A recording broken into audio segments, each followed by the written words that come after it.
دیوار در کیسے سمجھ میں کچھ نہیں آتا، ہوئی دیوار در کیسے سمجھ میں کچھ نہیں آتا، علی کی ماں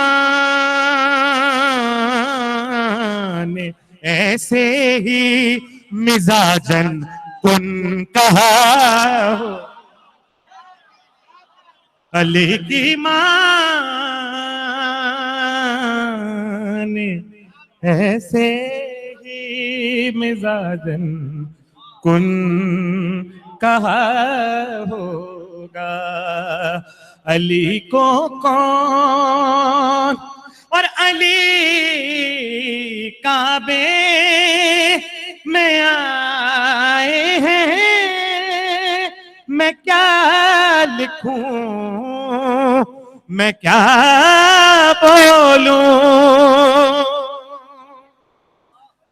علی کعبے میں آئے ہیں، میں کیا لکھوں میں کیا بولوں، خدا کے گھر میں آیا ہے کسی کا تو خدا، اور آخری شعر پیش کرتا ہوں، خدا کے گھر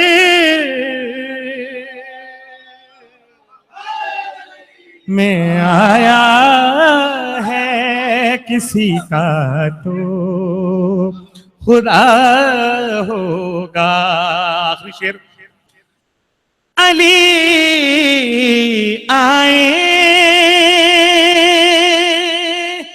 نمازوں میں تو کہتے ہو کہ باطل ہے، علی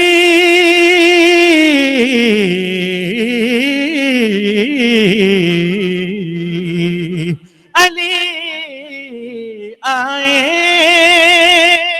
نمازوں میں تو کہتے ہو کہ باطل ہے، علی کعبے میں آئے ہیں، بتا کعبے کا کیا،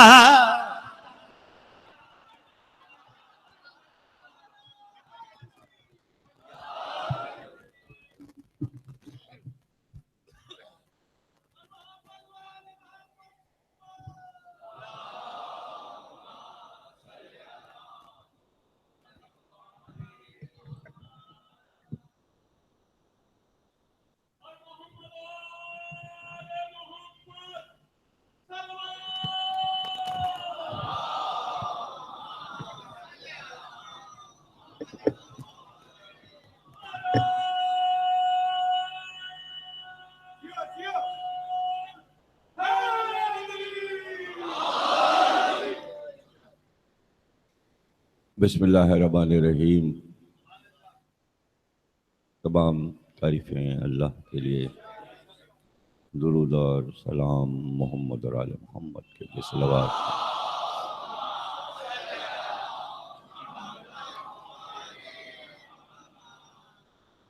1438 ہجری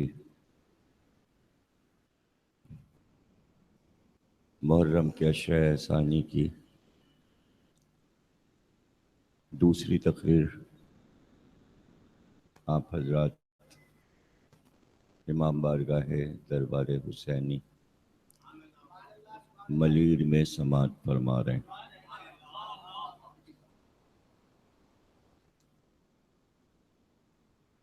کل پہلی تقریر میں تمہیدی طور پر عرض کیا گیا کہ حدیث قصہ جو کہ یہاں کا موضوع مقرر ہوا ہے،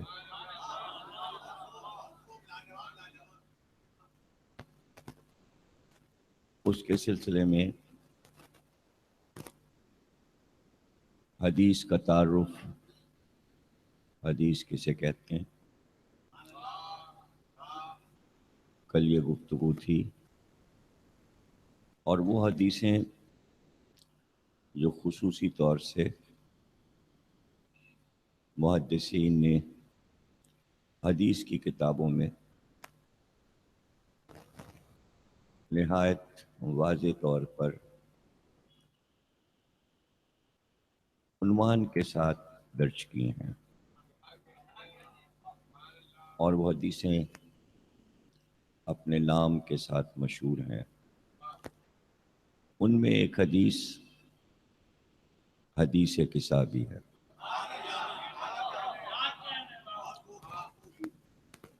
ہر حدیث اپنے ساتھ ایک واقعہ رکھتی ہے، وہ حدیثیں جو کسی واقعے سے متعلق ہیں،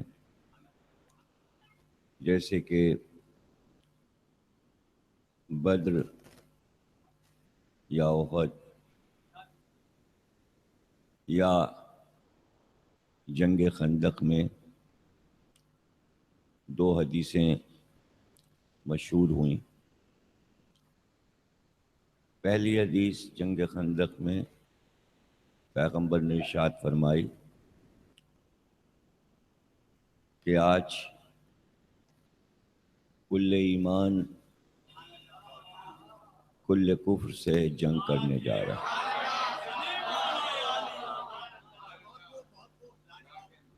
اور دوسری حدیث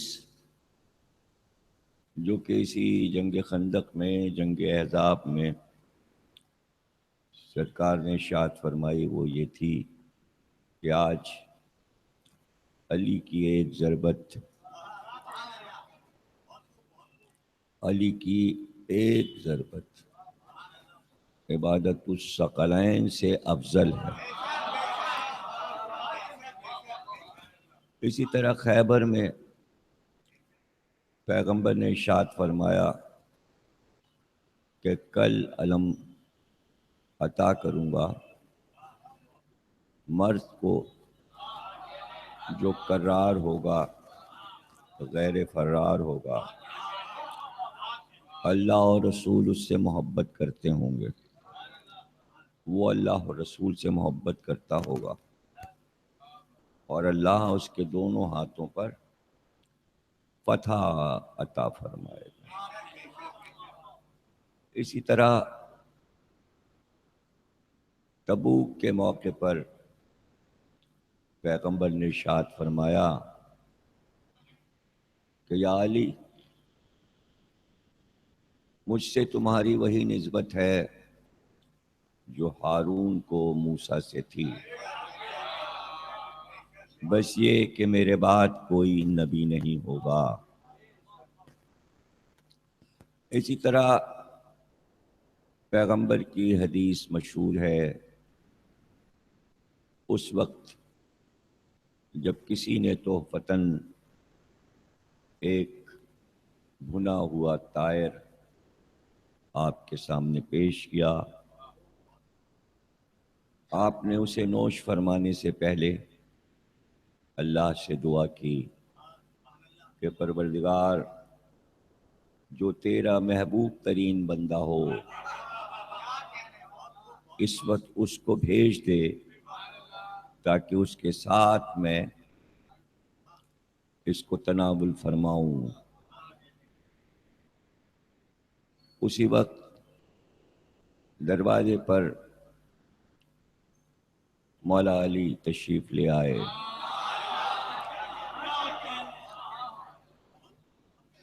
وہ دربان جو دروازے پہ موجود تھا، اس نے مولا علی سے فرمایا کہ ابھی تو رسول اللہ مصروف ہیں، اور انہوں نے اجازت نہیں دی کہ کوئی آئے۔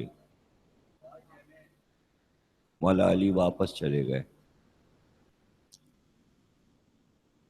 رسول اللہ نے پھر دعا کی، پروردگار اپنے محبوب ترین بندے کو بھیج دے.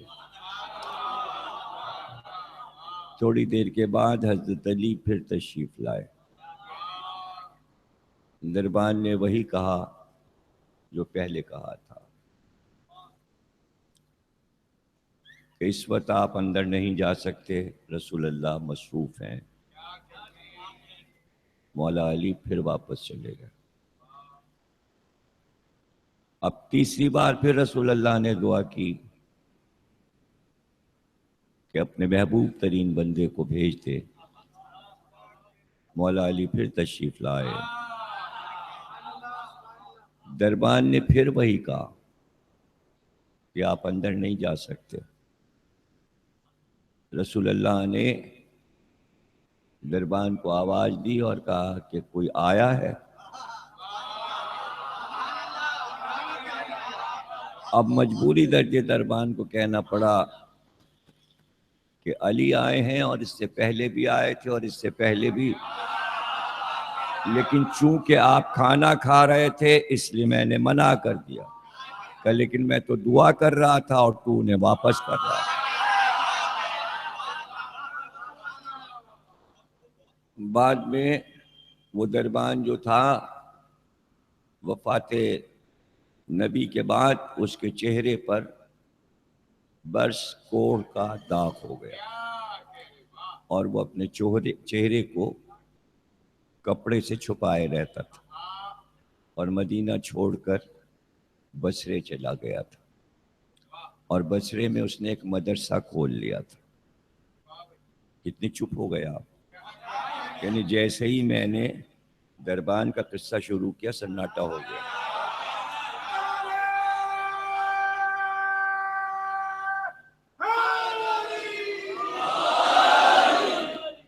یہ باتیں سمجھ میں نہیں آتی کہ جب ہم حسین کے دشمن اور علی کے دشمن کا انجام سناتے ہیں تو کراچی والے سناٹے ہیں. کہیں کا مجمع ہو، کوئی سن تو نہیں، کوئی باہر تو نہیں سن، کوئی دیکھ تو نہیں رہا. ہم اگر بابا کریں گے کوئی اور تو نہیں دیکھ رہا، نہیں کرتے یہ ذکر. اسی طرح پیغمبر کی حدیث مشہور ہے کہ آپ نے فرمایا میں تم میں دو گراں قدر چیزیں چھوڑ رہا ہوں، ایک قرآن ہے اور ایک اہل بیت. اسی طرح پیغمبر کی حدیث مشہور ہے من کنت مولا ہو فہذا علی.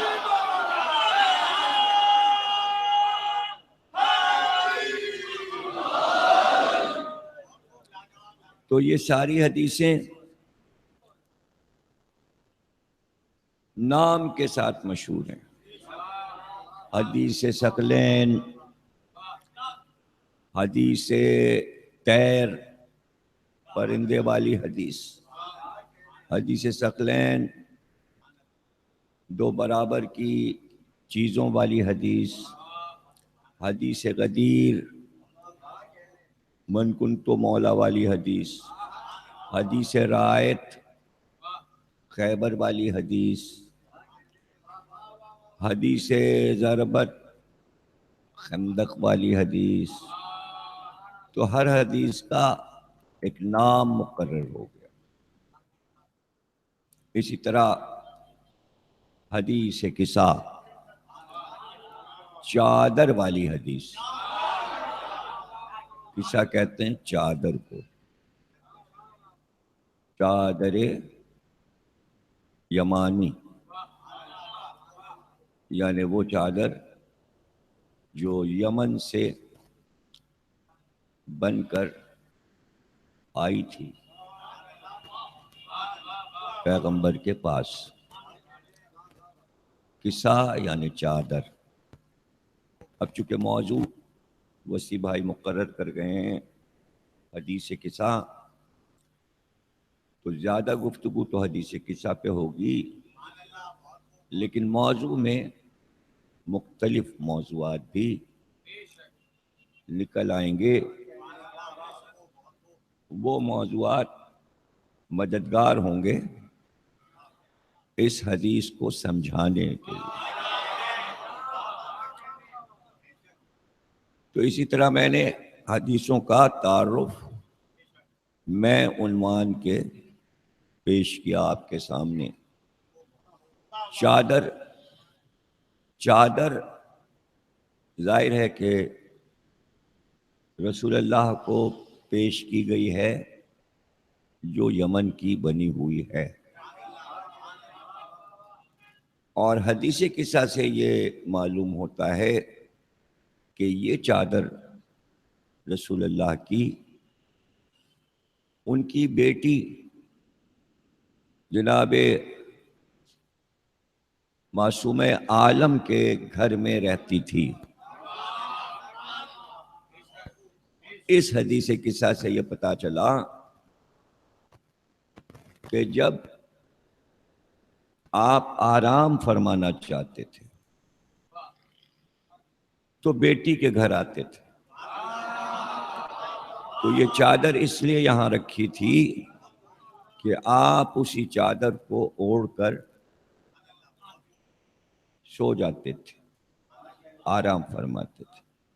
اگر کوئی روایت ایسی نہ ملے ڈھونڈنے سے کہ کیا یہ صحیح ہے کہ آرام فرمانے کے لیے آپ بیٹی کے گھر تشریف لاتے تھے اور چادر اوڑھ کر سو جاتے تھے، کوئی حدیث کوئی واقعہ تاریخ میں کہیں ڈھونڈے سے مل جائے کہ ایسا ہوتا تھا تو نہ ملے، کوئی بات نہیں.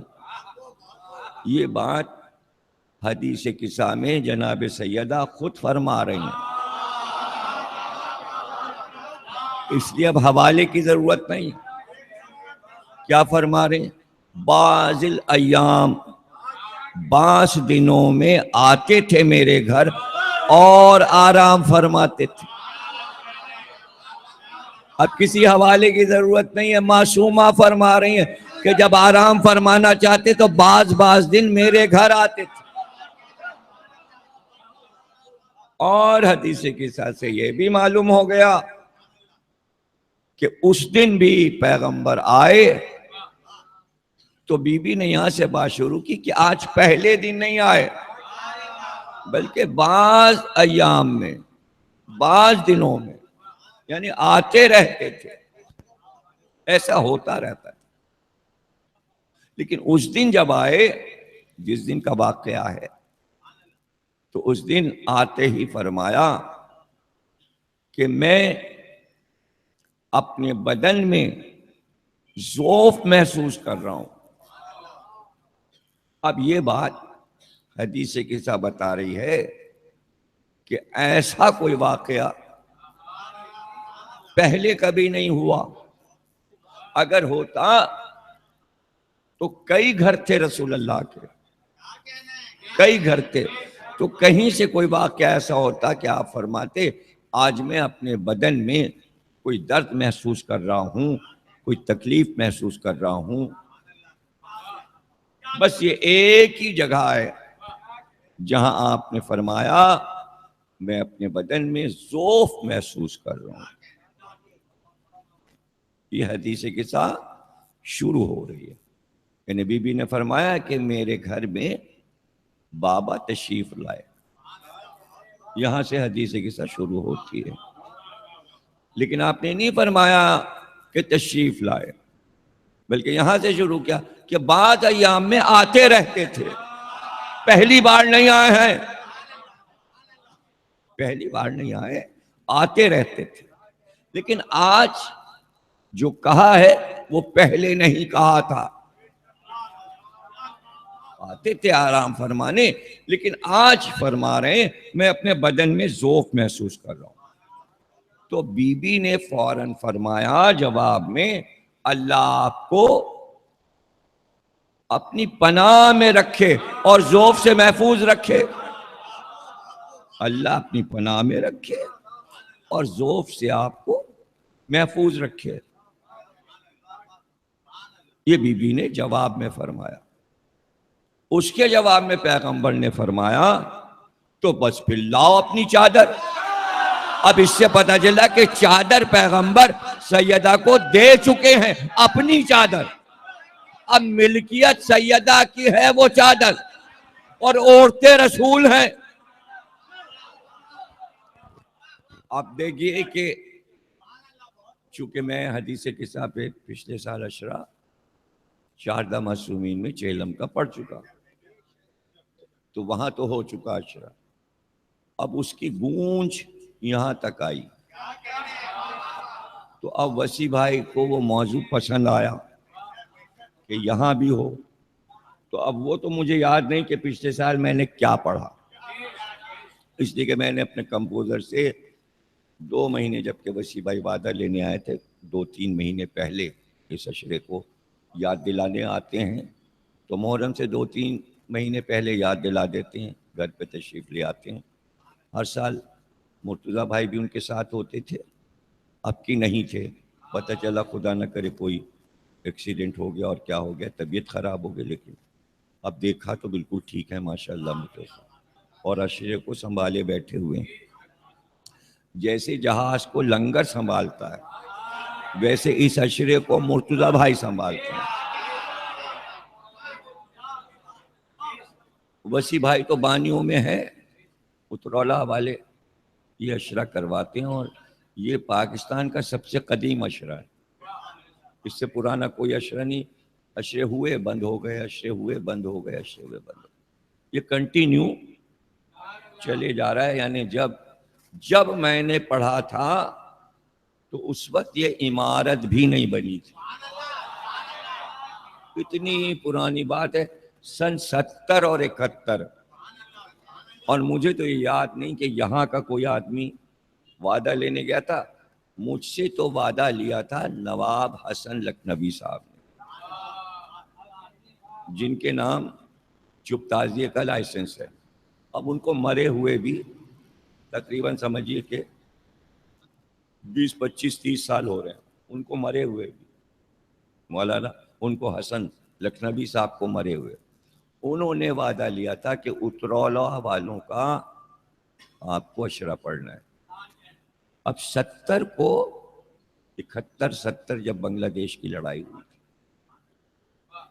جب آدھا ہو گیا تھا بعد، یہ جب کی بات ہے. تو اب تو مجھے بس وہ چہرے یاد رہ گئے، نام نہیں یاد کہ کن لوگوں نے استقبال کیا تھا. یہ میں بتا سکتا ہوں شکل کیسی تھی، کپڑے کیا پہنے تھے، نام تو مجھے بھی نہیں یاد. اب جب میں نے کاظمین کا اشرا اسی وقت پڑھا تھا، پہلی محرم سے سن 70 میں، تو اب وہ جو اس کے اصلی ٹرسٹی جو مجھے لینے آتے تھے قمر، تو وہ لڑکے تھے ایسے دیباج کے برابر. اب ان کے لیے داڑھی سفید، بال سفید، اور دادا بن گئے. تو میں کیسے پہچانوں دادا کو؟ میرے پاس تو ایک لڑکا آتا تھا لینے کے لیے، تو وہ آئے 5ویں-6ٹھی مجلس میں اور پیارے سے کہنے لگے، ارے بھائی علامہ صاحب تو بانی ہیں اس اشرے کے. تو بہت سے اشرے ایسے کراچی میں ہیں اتنے قدیم ہو چکے کہ لوگوں کو یہی نہیں پتا کہ میں بانی ہوں، صرف ذاکر نہیں ہوں، بانی ہوں. اگر کوئی اشرا پہلی بار میں نے پڑھا ہے تو میں بانی ہوا، تو میں میزبان ہوا. تو کوئی یہ نہ سمجھے کہ میں اترولہ کا اشرا بحیثیت مہمان پڑھ رہا ہوں، بحیثیت میزبان بھی پڑھ رہا ہوں. اب نشیب و فراز آتے رہتے ہیں، کبھی قلب صادق صاحب نے پڑھا، اور کبھی نسیم عباس صاحب نے، اور کبھی طالب گوری صاحب نے، اور کبھی عرفان حیدر آبادی مرحوم نے، اور کبھی بھلے، اور پھر وہ گھوم کے میری طرف آ گئے. پھر کوئی اور پڑھنے لگا، اور پھر کوئی اور پڑھنے لگا، اور حکیم ترابی اور فلانا اور فلانا، پھر وہ گھوم کے ہماری طرف. اب ادھر کوئی 10 برس سے پھر میری ہی طرف ہے، ابھی تک کسی طرف گھوما نہیں ہے. گھومانے کی کوشش ہوئی مگر وہ پھر گھوم کے ادھر آ گئی. حالانکہ میں تو بھائی منع کرتا ہوں، اس لیے کہ جب میں نے یہ ابھی وعدہ ہو رہا تھا 10 برس پہلے، تو اس زمانے میں لازمی طور پہ اپنا منعقد کردہ لاہور کا عشرہ، یعنی پہلا اور دوسرا ملا کے 20 تقریریں ایک ہی امام باڑے میں کرتا تھا۔ تو پہلا عشرہ میں نے کمال حیدر کو دے دیا تھا آج سے 10-12 برس پہلے، وہ ماشاءاللہ وہاں پڑھ رہے ہیں، لیکن انہوں نے کہا تھا کہ دیکھیے یہ آپ ہیں، مجھے یہ 20 میں نہ لگائیے گا، میں 10 سے زیادہ نہیں پڑھ سکتا، دوسرا نہیں پڑھوں گا، اور ظاہر ہے جو پہلا پڑھتا ہے پھر وہ دوسرا نہیں، لیکن میں ایک ہی جگہ پر دوسرا بھی پڑھتا تھا اور پہلا بھی۔ تو پھر جب وہ پہلا پڑھنے لگے تو میں دوسرا، میں نے کہا چلو میں آتا رہوں گا، لیکن مرتضیٰ بھائی نے وہ عشرہ چھڑوایا اور یہ جڑوایا۔ اجے یہ جیسے ہی کاٹیں گے یہ عشرہ، میں لاہور میں جا کے وہیں سے کنٹینیو ہو جاؤں گا۔ وہ تو بیچارے انتظار میں بیٹھے ہوئے ہیں۔ تو یہ مسائل بھی عرض کر دوں، تو میں نے آپ کو بتایا کہ موضوع ہو چکا، لیکن اب میرے لیے مشکل یہ ہے کہ جب وسیع بھائی نے 3 مہینے پہلے وعدہ لیا تو میں نے اپنے کمپوزر سے کہا بھیا وہ عشرہ لکھ دو تاکہ میں پڑھ لوں اور رٹ لوں کہ میں نے کیا پڑھا تھا۔ اس کو فرصت ہی نہ ملی، اس نے لکھا ہی نہ، اور میں بالکل ہی بھول گیا کہ میں نے وہاں کیا پڑھا تھا۔ یہاں نئے سرے سے پورا موضوع پڑھنا پڑا۔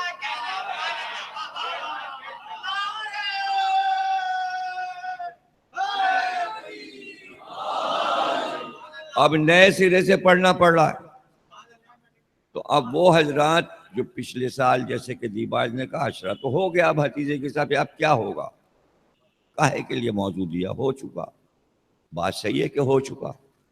اب دہرانا جو ہے ہمارے لیے اس طرح دہرانا مشکل، اب نیا آتا جائے گا اور میں پڑھتا جاؤں گا، لیکن آپ لوگ ذہن نشین کریں تمام حضرات کہ گفتگو حدیث قصہ کے اندر ہوگی، اس لیے یہ سوچ کے کہ حدیث قصہ لاکھوں بار کی سنی اور پڑھتے رہتے ہیں اس پہ کیا واہ واہ کریں، تو اگر یہ سوچ کے بیٹھے تو بھئی عشرہ ہو چکا ہو، خدا حافظ، پھر میں موضوع بدل دوں گا، پھر میں کچھ اور پڑھنے لگوں گا۔ کہ یہ سوچنا کہ حدیث قصہ پر عشرہ کیسے ہوگا، وہ تو ایک چھوٹی سی حدیث ہے اور وہ مجلس سے پہلے پڑھی جاتی ہے، اس کو کیوں موضوع بنا رہے، تو اس میں ہم کیا واہ واہ کریں، نہیں، اسی میں آپ کو زبردستی واہ واہ کرنی ہے۔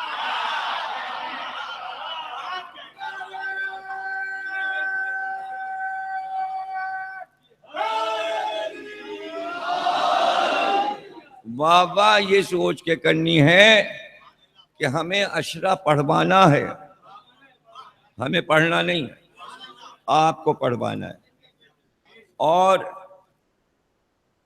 ہر جملے پہ واہ واہ ہوگی۔ حدیث قصہ اپنی جگہ ہے، سب کو یاد ہے، میں اس کے جزیات بتا رہا ہوں جو کوئی نہیں آپ کو بتائے گا، تو میں واہ واہ جزیات پہ لوں گا۔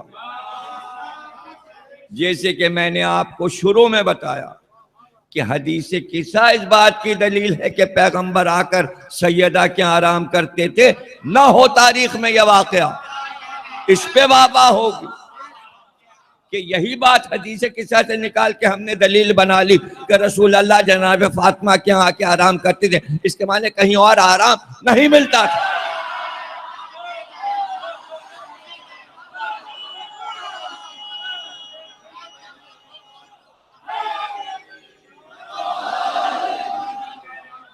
آرام وہی کرے گا آدمی جہاں سکون ملے گا، اور سکون کی جگہ کی تلاش میں رہتا ہے کہ میں آرام سے سو سکوں، لیکن میں پھر نقطے پہ نقطہ نکالتا جاؤں گا، چونکہ پوری حدیث قصہ 10 دن پڑھنا ہے، جبکہ یہ 2 نکال دیجئے 8 رہ گئیں، کل کی ہو گئی، آج کی ہو گئی، 8 باقی رہ گئی، 8 میں پوری حدیث قصہ پڑھنا ہے۔ میں کچھ کہنے جا رہا ہوں اسی حدیث قصہ کے تحت۔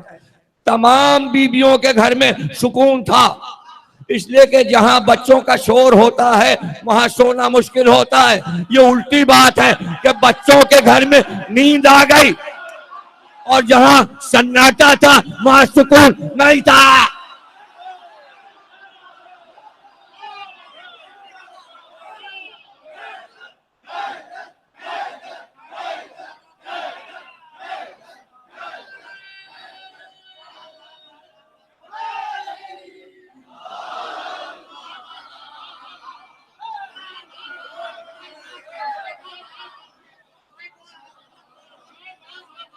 اور عجیب بات یہ ہے کہ آئے ہیں آرام کرنے تو پتہ یہ چلا کہ پیغمبر کا آرام سو جانا نہیں ہے، ورنہ کسی بھی گھر میں سو جاتے، سونے نہیں آتے تھے بلکہ بچوں سے لپٹنے اور باتیں کرنے آتے تھے. رسول کا سکون اس میں تھا. یہ بات کیسے پتہ چلی؟ اگر صرف اکیلے سونے آئے تھے، اکیلے سونے آئے تھے.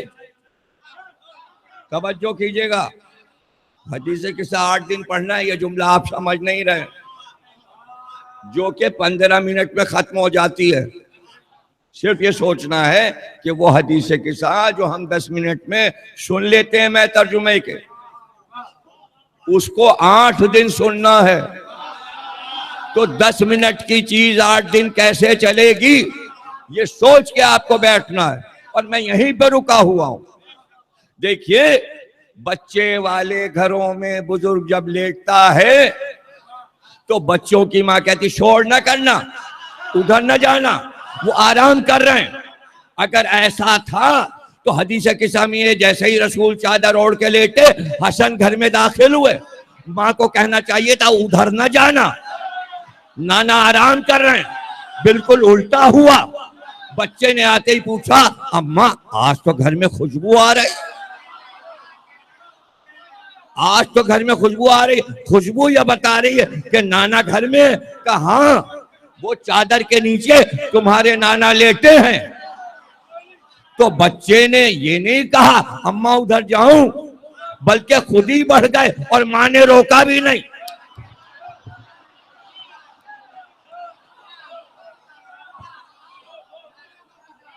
ماں نے روکا بھی نہیں. تو اب پوری دنیا میں جب کوئی بزرگ سوتا ہے تو گھر کی بزرگ خاتون کہتی شور نہ کرنا، ادھر نہ جانا. اور بہت سے گھروں میں نے دیکھا ہے، بہت سے گھروں میں دیکھا ہے میں نے کہ اگر کوئی بزرگ سو رہا ہے تو آداب کے طور پہ دروازے کے پاس سے جوتے اتار دیتے ہیں. میں نے دیکھا ہے، میں نے ایسا کیا ہے. میں نے اپنے باپ کو سوتے دیکھا ہے تو چپلیں اتار دیں، اس لیے کہ جوتے میں آواز ہوتی ہے، چپل میں آواز ہوتی ہے. ننگے پیر ہو گئے یا کوئی مریض ہوتا ہے تو گھر میں سب جوتے اتار دیتے ہیں. یہ کیا کوئی نئی بات میں بتا رہا ہوں آپ نے؟ اچھا اگر دیکھی نہیں تو سنی تو ہوگی، اور کبھی نہیں سنی تو مجھ سے تو سن رہے ہو.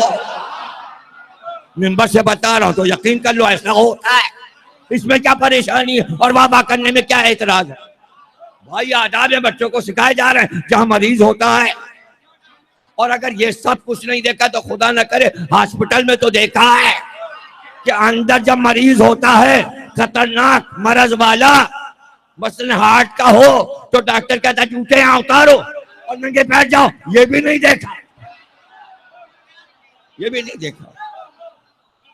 نہیں دیکھا تو اسپتال کا سروے کراؤ خدا نہ کرے. اور اگر سمجھ میں نہیں آ رہا تو میری بات کی یقین کر لو. تو بچے کو ادھر نہیں جانے دیا جاتا، بی بی نے روکا بھی نہیں. لیکن یہ بچے اور ہیں، یہ بچے اور ہیں. ایسا نہیں ہوگا کہ نانا کے مزاج کے خلاف بچہ چلا جائے. یہاں کیا ہوا؟ بچہ چادر کے پاس رکا اور رک کر کا نانا آپ پر سلام. اس کے معنی حسن کو معلوم ہے سو نہیں رہے.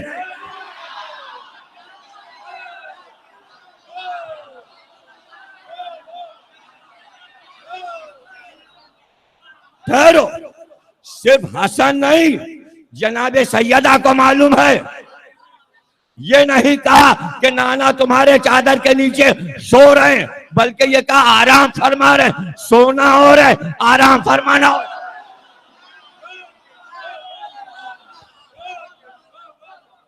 سونا اور ہے، آرام فرمانا اور ہے۔ اب جب آرام فرما رہے ہیں اس کے معنی جاگ رہے ہیں، اس کے معنی جاگ رہے ہیں، سو نہیں رہے۔ اور بچے کو معلوم ہے کہ سوئے نہیں، جاگ رہے ہیں۔ نانا آپ پر سلام، نانا آپ پر سلام، آپ پر سلام، کیا اجازت ہے کہ میں چادر میں آؤں؟ اس کا کیا مطلب ہے؟ اس کا کیا مطلب ہے؟ اس کا مطلب یہ ہے کہ نانا جب بھی آتے ہیں سیدہ کے گھر میں اس لیے آتے ہیں کہ بچوں کو پہلو میں لٹا لیتے ہیں۔ یعنی آج کوئی نئی بات نہیں ہوگی، نئی بات نہیں ہوگی۔ اب یہاں مسئلہ دیکھیے پھر آ گیا نازک، سمجھانا پڑے گا۔ ایک یہ ہے کہ بزرگ بچے کو بہت چاہے، آئے فوراً گود میں اٹھا لیا آفس سے آ کے اور لے کے لیٹ گیا۔ بہت چاہتا ہے، بہت چاہتا ہے، بہت چاہتا ہے۔ یہ تو ایک طرفہ ہے نا مسئلہ۔ کیوں؟ آپ بیان کیا کریں؟ ارے صاحب وہ تو اپنے بچے سے بڑی محبت کرتے، یا آپ کہیں میں اپنے بچے سے بہت محبت، میں تو آفس سے آتے اسے اٹھا کے اور لے کے لیٹ جاتا ہوں۔ ہزاروں باپ ایسے ہیں، پہلا بچہ ہوتا ہے تو کھلونا مل جاتا ہے، آفس سے بھاگ آتے ہیں، بھاگ آتے ہیں۔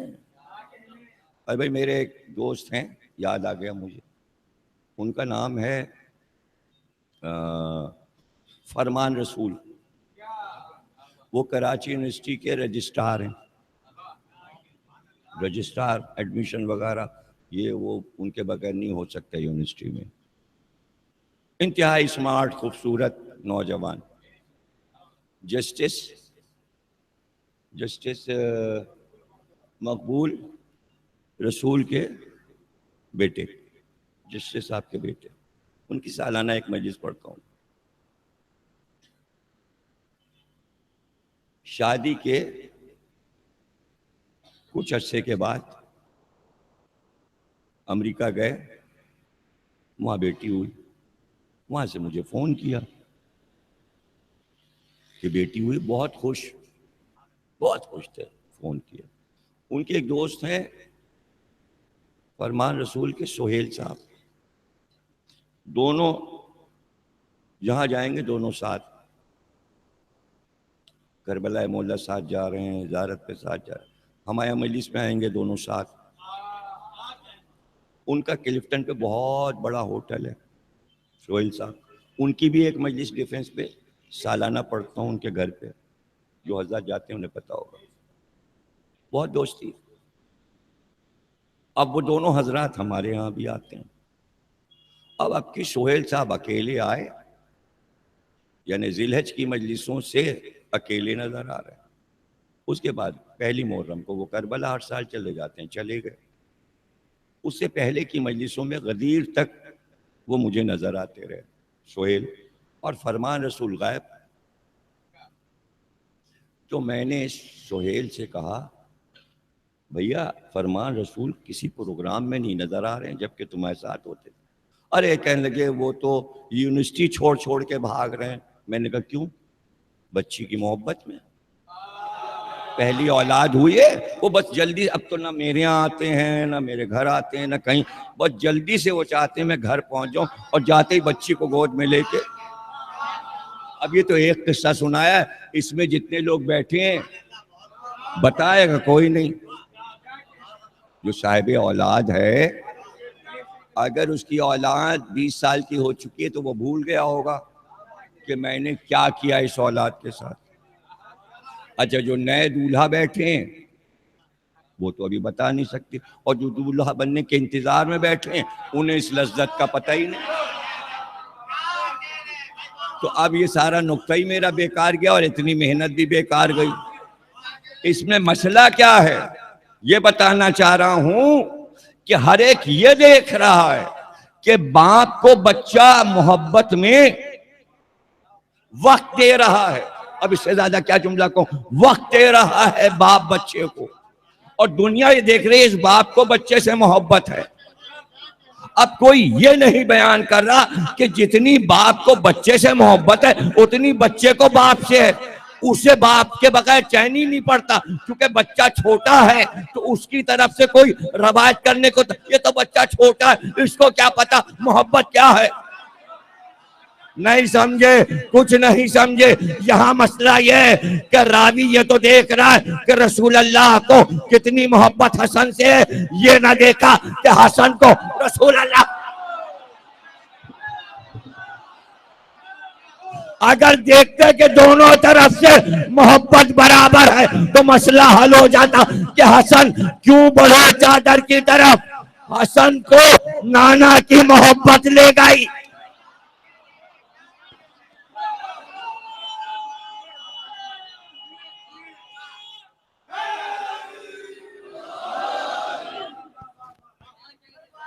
کچھ دیر نہ گزری تھی, حدیث کے ساتھ کچھ دیر نہ گزری تھی, بی بی فرماتی میرا حسین گھر میں داخل ہوا.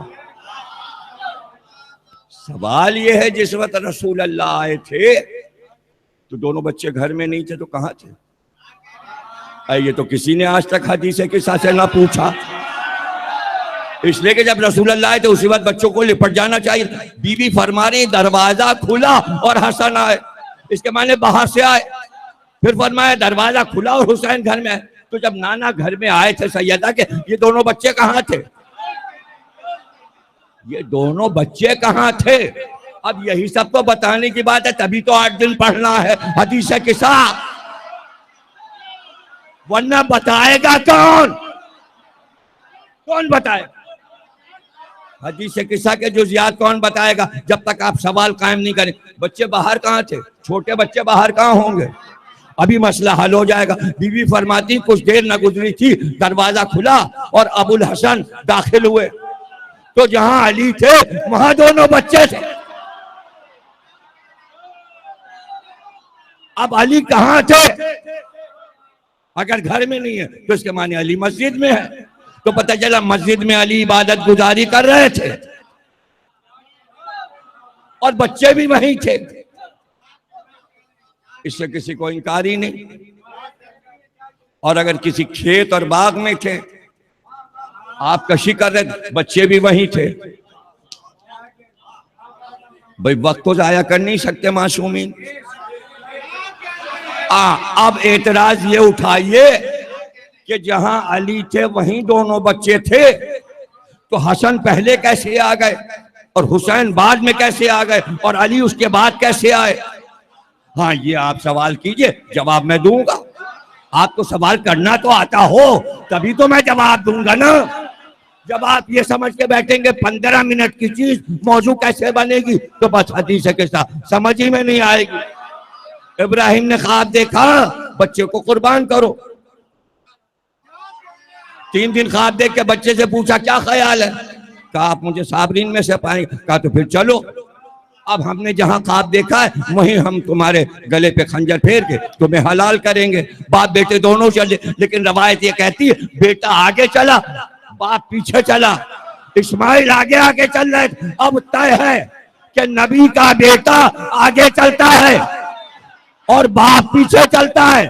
علی بعد میں آئے, حسن حسین پہ. ارے منہ سے تو بولو.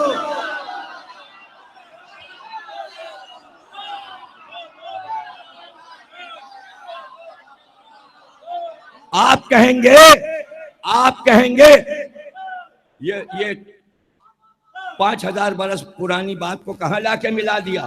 نہیں مانتے, نہ مانو. ارے نہ مانو تو ابھی قریب کی بات دیکھ لو. حدیث قصہ ہو رہی ہے, دیکھو کل کیا ہوتا ہے. صبح کو کیا ہوگا؟ صبح ہوگا مباہلہ, پھر دیکھ لینا بچے آگے ہوں گے بزرگ پیچھے.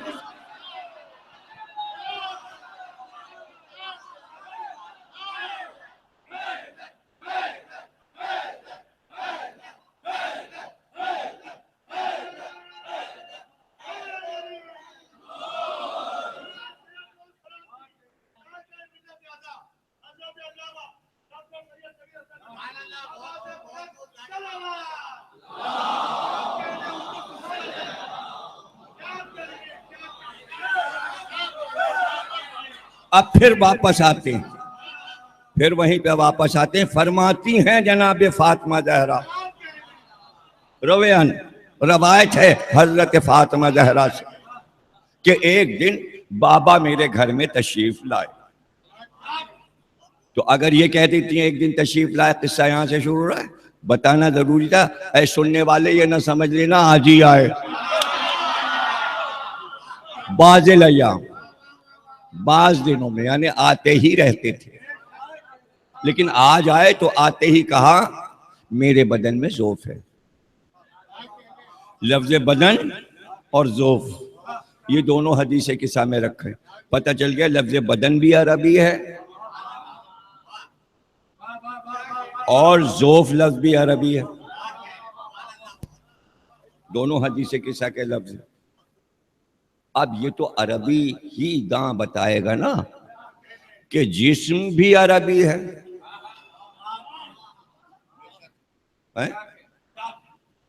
جسم لفظ بھی عربی ہے، تو بدن اور جسم میں کیا فرق؟ یہ عربی لغت بتائے گی، ابھی فرق معلوم ہو جائے گا. بدن کہتے ہیں پیر کے انگوٹھے سے لے کے گردن تک، بس یہاں تک. اور جسم کہتے ہیں سر کے بال سے لے کے انگوٹھے تک. رسول اللہ نے یہ نہیں کہا میرے جسم میں ذوف ہے. اگر کہہ دیتے میرے جسم میں تو سر شامل ہو جاتا، تو ہذیان کا الزام ثابت ہو جاتا کہ دماغ پہ اثر ہے. یہ محفوظ ہے، یہ محفوظ یہاں تک.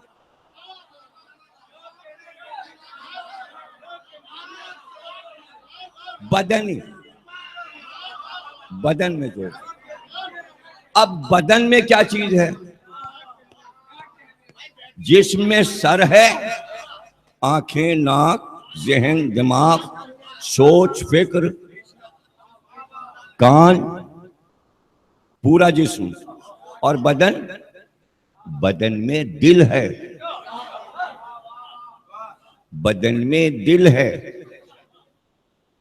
فیصلہ دل کا ہے، فیصلے دل کرتا ہے قلب.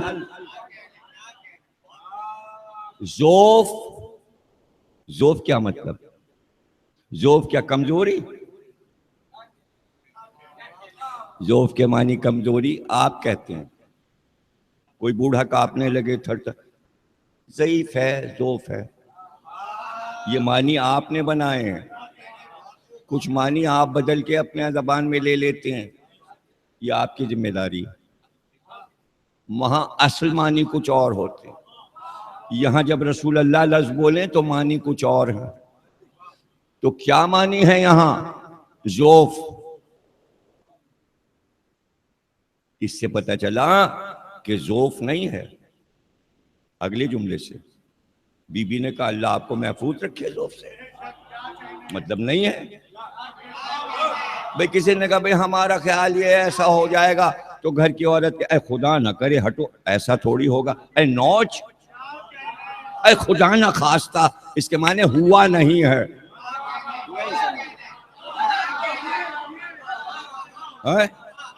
ارے بھائی وہ بریک خراب ہیں، گاڑی لے کے چلے گئے. اے بھائی خدا نہ کرے ایسی باتیں نہ کرو، اللہ نہ کرے ایسا ہو، یعنی ہوا نہیں. تو کچھ باتیں کہی جاتی ہیں کہ ابھی ہوئی نہیں اور کہی جاتی ہیں. تو بی بی نے کہا خدا نہ کرے اللہ آپ کو محفوظ رکھے، تو اس کے معنی محفوظ ہیں، ذوف سے محفوظ ہیں، لیکن ابھی پوری طرح محفوظ نہیں ہے. اس کی کوئی ترکیب ہوگی جب محفوظ ہوں گے. یعنی پیغمبر کہہ رہے ہیں شاید ذوف ہو جائے. بی بی نے کہا ہو ہی نہیں سکتا آپ کو ذوف. تو ہو نہیں سکتا یعنی ہونے والا ہے. اب جب ہونے والا ہے بھائی مجھے لرزہ ہو رہا ہے، کہیں ایسا تو نہیں بخار چڑھ رہا ہے، اوہ پسینہ آ رہا ہے، اچھا ٹھیک ہے ہم آپ کو دوا دیے دیتے ہیں. کچھ بھی نہیں سمجھے. ایک چیز کے آثار جب ہو جائیں تو آثار نظر، آندھی اٹھی اور یہ صاحب بہت تیز طوفان آئے گا اور پھر غائب. یعنی آثار دیکھ کے کہا شاید ایسا ہو جائے اور پھر نہیں ہوا. کراچی میں روز خبریں آتی رہتی، بڑا طوفان ادھر سے چل چکا ہے، آ رہا ہے سمندر کی جانب سے. بڑا کیا کہتے ہیں اس طوفان کو جو آتا ہے بڑا والا؟ سونامی. تو اب کہاں استعمال ہوتا ہے؟ چونکہ آتا ہی نہیں سونامی. کئی بار اعلان ہوا سونامی آ رہا ہے، سونامی آ رہا ہے، نہیں آیا. تو اب کہتے ہیں کہ عمران خان کا سونامی، اس لیے کہ وہ آندھی طوفان کی طرح آتے ہیں، تو اب وہاں نام پڑ گیا عمران کا سونامی. کراچی میں تو آتا نہیں. اب پوچھا گیا کراچی میں پتہ تو چلا تھا آ رہا تھا، کیوں نہیں آتا؟ کہ وہ عبداللہ شاہ غازی روک لیتے ہیں ایسے کہتے. اب بھائی مشہور تو یہی ہے. اچھا شور ہوتا ہے کہ آ رہا ہے آ رہا ہے آ رہا ہے، تو آ رہا ہے کا مطلب یہ نہیں کہ آ گیا. میں ذوق محسوس کر رہا ہوں، محسوس یعنی آیا نہیں ہے ذوق. تو بی بی نے کہا اللہ محفوظ رکھے، تو رسول نے کہا محفوظ کیسے رکھے؟ یہ میں کہہ رہا ہوں سمجھانے کے لیے. کیسے میں؟ ارے بھائی محفوظ تو میں جب ہوں گا جب تم چادر لاؤ گے تو چادر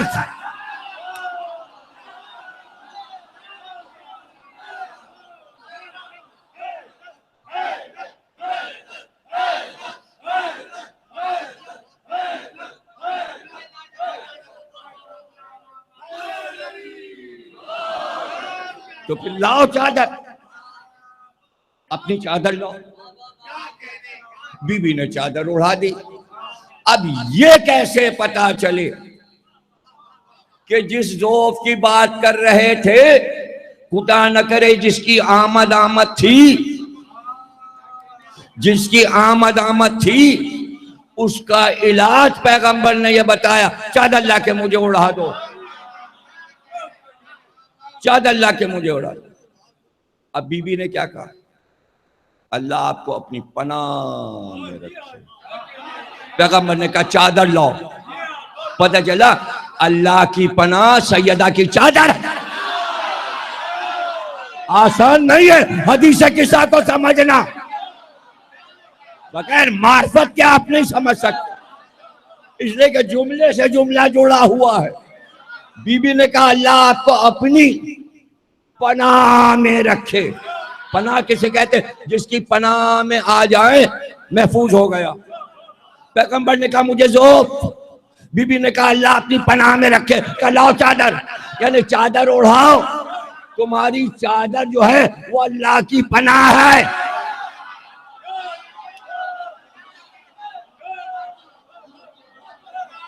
لاؤ چادر. پیغمبر آپ یہ کیوں بتانا چاہ رہے ہیں کہ سیدہ کی چادر پناہ ہے؟ تو پناہ تو سمجھ میں آئے، پناہ کسے کہتے ہیں؟ پناہ سمجھنا کوئی مشکل ہے؟ ابھی تو آپ نے محرم میں ہر ٹی وی پہ سنا، کوئی اخبار ایسا نہیں تھا جس میں روضہ حسین کی تصویر نہ ہو. ہر اخبار میں، ہر ٹی وی پہ، اور روضے کے مینار کے ساتھ لفظ لکھا ہوا ملا آپ کو، دی پناہ ہست حسین.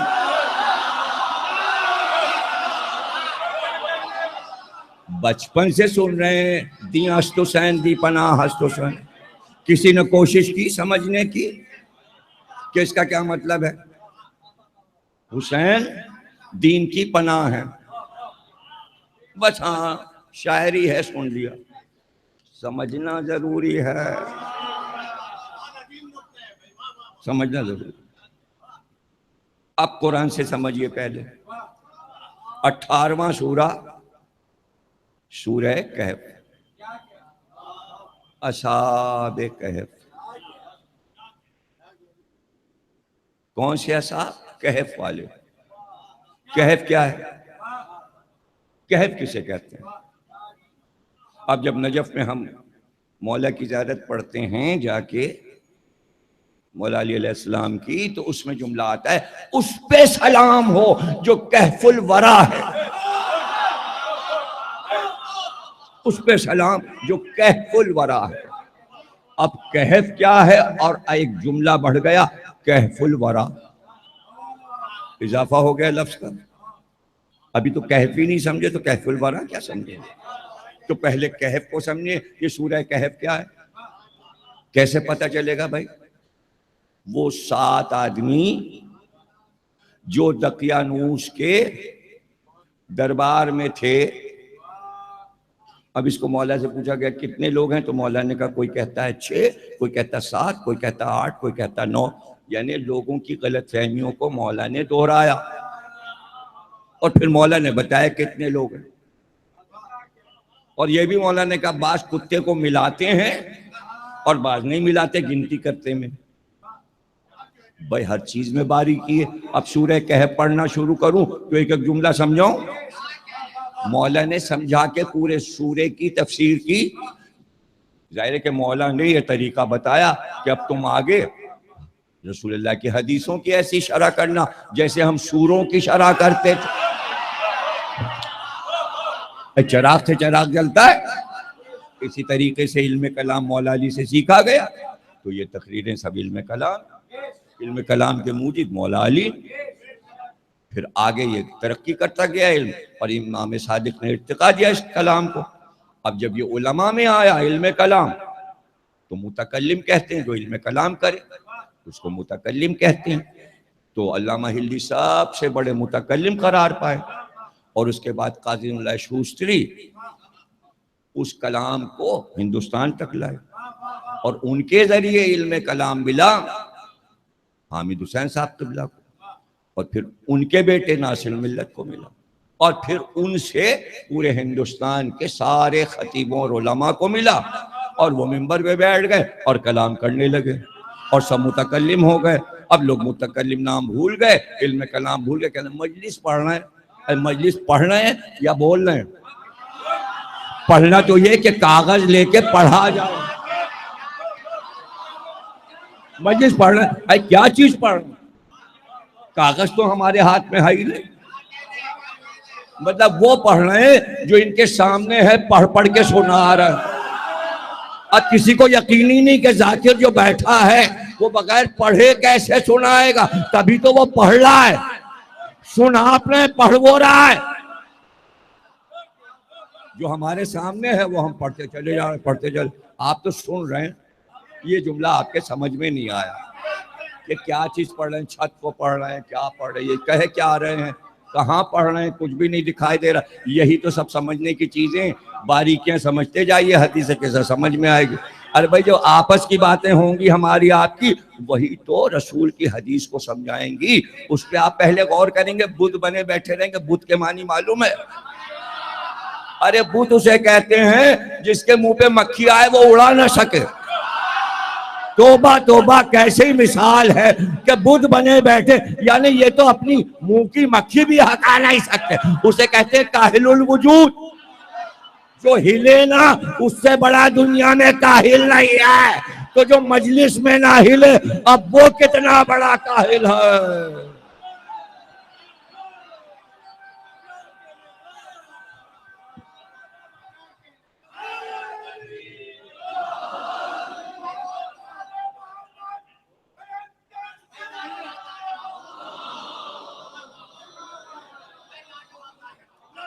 کل تو مرتضیٰ بھائی نے اتنی جلدی مجھے بٹھا دیا کہ جب میں مسائل پہ آیا تو مجمع آیا.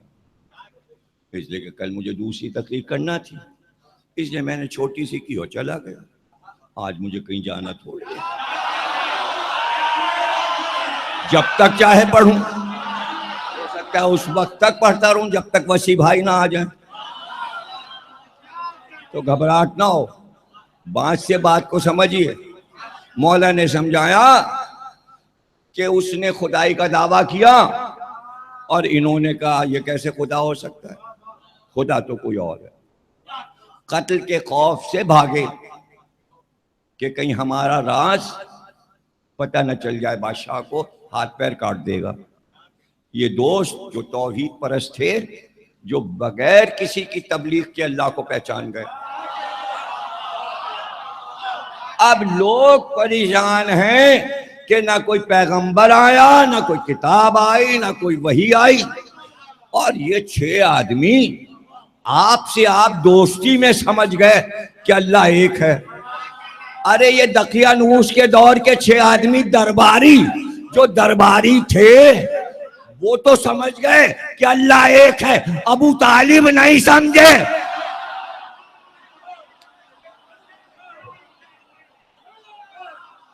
ابو طالب نہیں سمجھے.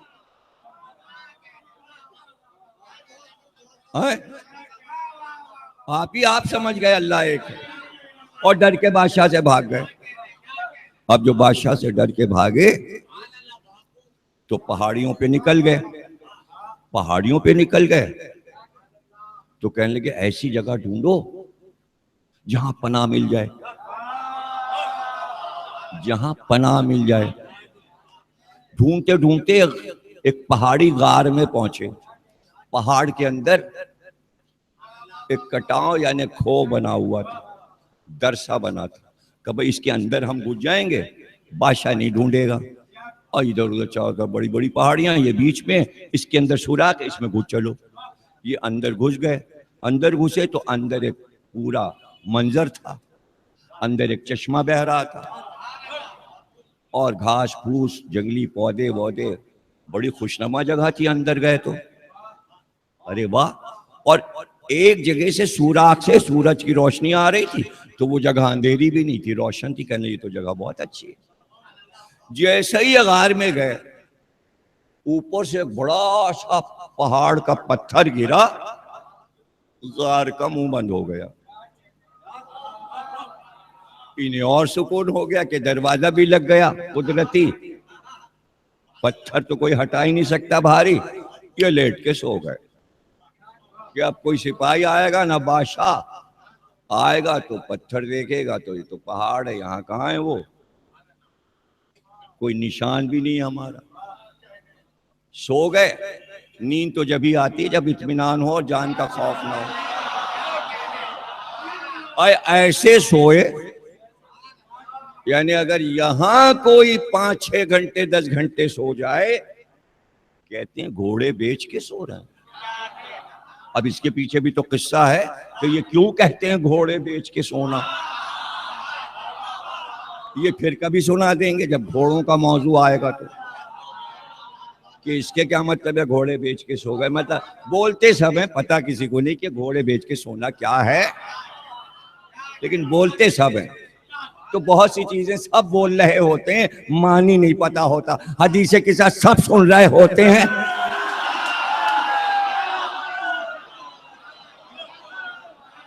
سن بھی رہتے ہو, بہت سے مخالفت کری, یہ کیا ہے, اس کی کیا ضرورت ہے. اس کی ضرورت کی وجہ سے 10 تقریریں ہو رہی ہیں, بلکہ 10 ہو چکی, 10 یہ. اب اسے اندازہ کر لیجئے کہ ایک حدیث کیا ہے, رسول کی ایک حدیث پہ کتنا بولا جا سکتا ہے. ایسے سوئے بھیا, وہ تو گھوڑے بیچ کے سونا اور ہے, وہ تو ایسا سوئے جانے کیا کیا دنیا میں ہو گیا اور وہ سوتے رہے. کیا کیا ہوتا رہا. ارے بھیا کب آنکھ کھلی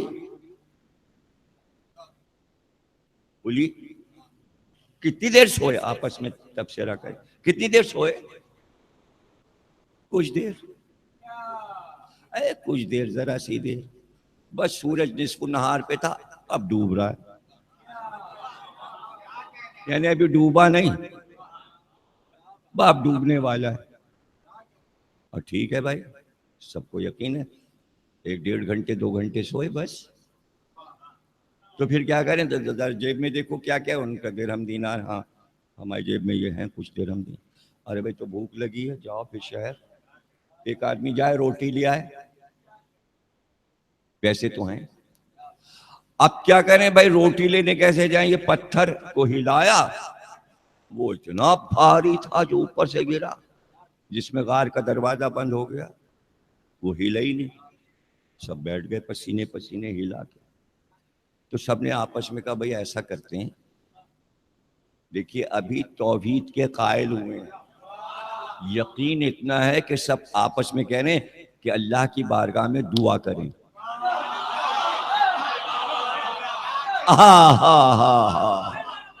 جب تک اللہ پہ یقین نہ ہو اس وقت تک دعا کا مفہوم کیسے سمجھ سکتا ہے؟ کیسے سمجھے گا؟ ایک آدمی اللہ کو نہیں مانتا تو وہ دعا اللہ سے کیسے مانگے گا؟ سمجھائیں نا، ایک آدمی اللہ کو جانتا ہی نہیں تو دعا کس سے مانگے گا؟ دعا تو اللہ سے مانگی جاتی ہے۔ تمام مکے کے لوگ آئے ابو طالب کے پاس اور کہنے لگے بارش نہیں ہو رہی، پریشانی ہے، آپ چلیے اور دعا کیجئے۔ تو کہا چلو خانہ کعبہ ہم بھی آ رہے۔ اے ابو طالب گھر کے دروازے پہ دعا کر دو۔ کہ نہیں، کعبے میں چلو ہم آتے ہیں۔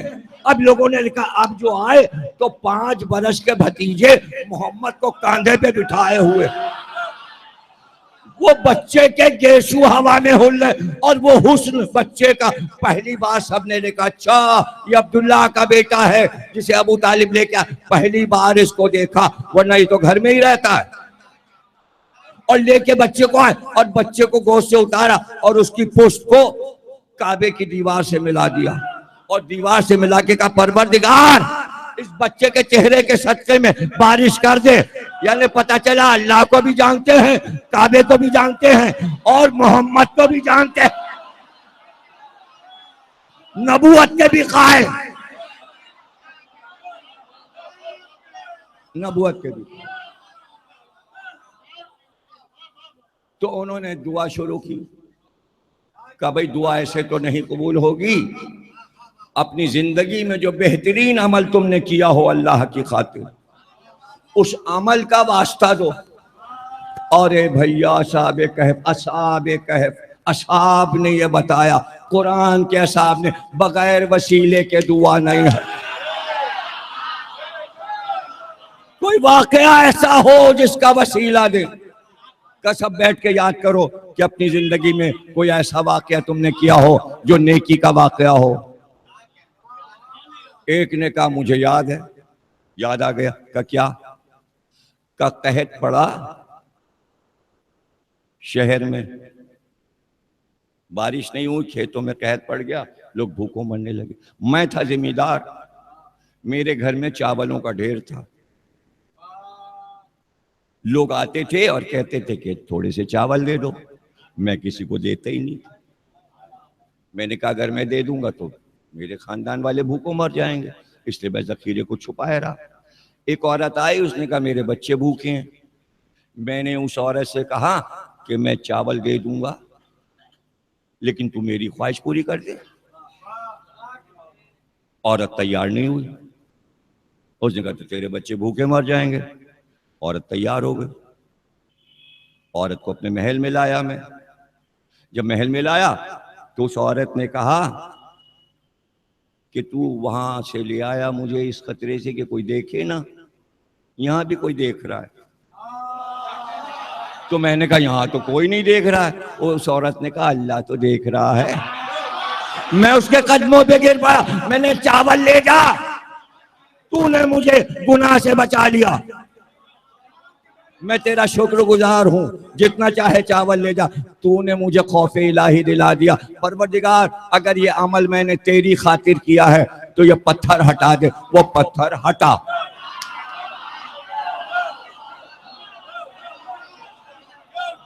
لیکن جب قریب گئے تو اتنا ہٹا تھا کہ نکل نہیں سکتے، ہاتھ تو نکل جاتا، سر نہیں۔ دوسرے نے کہا اب ہم دعا کرتے ہیں۔ اس نے بارگاہ الہی میں دوسرے نے بیٹھ کے ہاتھ اٹھائے، کہا کہ میرا باپ بیمار ہو گیا تو میں بڑا فکر مند ہوا، میں اپنے باپ کو بہت چاہتا تھا۔ میں نے باپ سے کہا کوئی خواہش؟ میرے باپ نے کہا انگور لا دے مجھے۔ میں گیا پورے شہر میں ڈھونڈتا پھرا، کہیں انگور کہیں انگور۔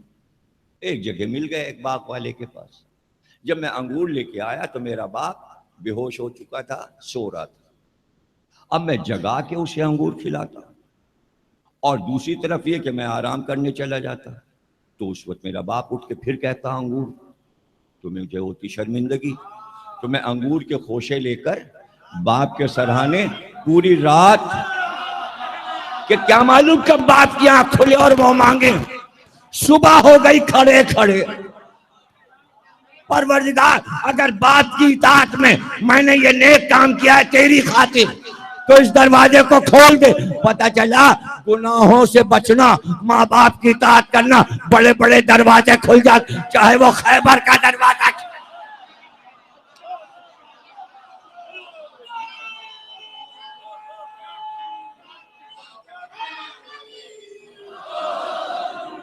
اب آپ رنگ پہ آئے، موضوع کو سننے کے رنگ پہ آئے، تو اب آپ آرام سے کل سے حدیث قصہ سننے کے لیے تیار ہو کے آئیے گا، اسٹمنا کے ساتھ.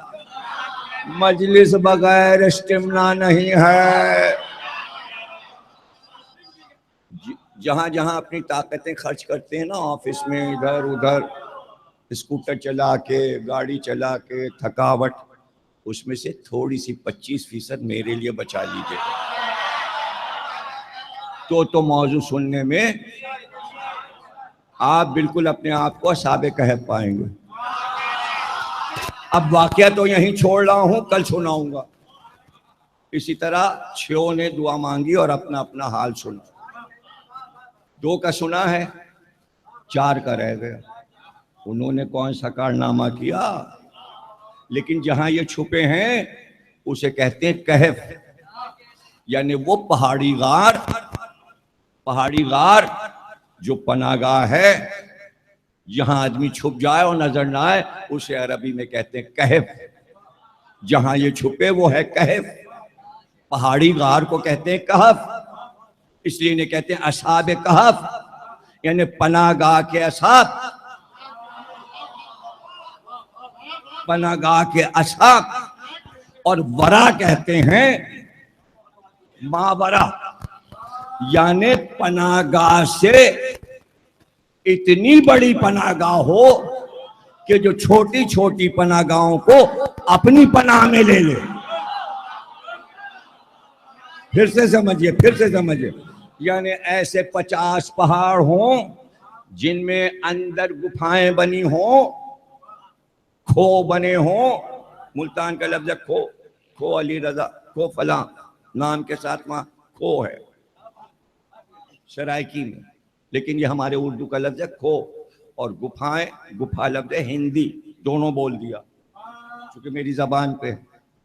عربی میں ہے کہف، ہندی میں گفا، اردو میں کھو. کاف 2 چشمی ہے واو، کھو، کھونا نہیں. اس میں گھس گئے غار میں تو سمجھ لیجئے کھو ہی گئے، اندر پہاڑی میں گھس گئے، بس غائب ہو گئے. اور پہاڑ کو کہتے ہیں کوہ اور کھو میں فرق ہے. کوہ میں کھو ہوتا ہے نا. تو اب جیسے 50 پہاڑوں کے اندر پناہ گاہ، بارش ہو رہی ہو، آپ برانڈے میں کھڑے ہو گئے، دھوپ تیز ہے، برآمدے میں کھڑے ہو گئے. بارش میں کیا ہوا؟ پناہ، یعنی بارش سے بچنے کے لیے پناہ میں آ گئے. دھوپ سے بچنے کے لیے درخت کے نیچے آ گئے. دھوپ تیز ہے، چھاؤں میں آ گئے. اسی کو کہتے ہیں پناہ. جس چیز سے پریشان ہوئے اس سے ہٹ کے ادھر آ گئے. نہ بارش پریشان کن ہے، نہ دھوپ، وہ بھی اللہ کی نعمت، لیکن زیادتی جو ہے وہ پریشان کر رہی ہے.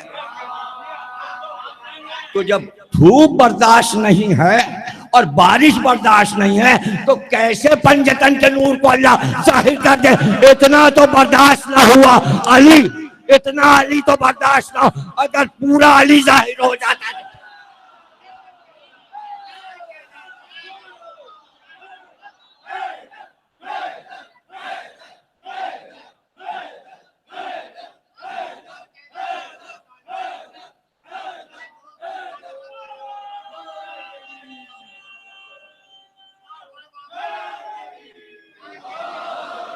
چھوٹی چھوٹی پناہ گاہوں میں 50 پہاڑوں میں لوگ چھپ گئے، جیسے کہ چھپے ہوئے افغانستان میں فرض کیجئے. لیکن دوربینیں دیکھ لیتی ہیں، اور وہ جہاز جو بغیر آدمی کے اڑ رہے ہیں،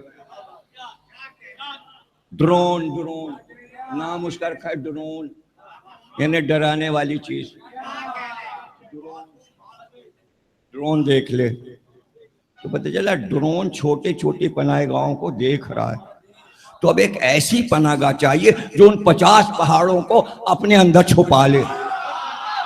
تو اگر ان 50 پناہ گاہوں کو کوئی بڑی پناہ گاہ چھپا لے تو ڈرون کو نظر نہیں آئے گا. تو اس بڑی پناہ گاہ کو کیا کہیں گے؟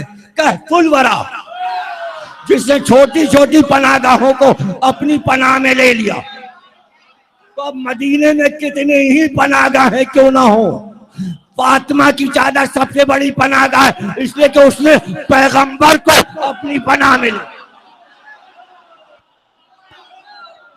نہیں سمجھے؟ ارے پوری امت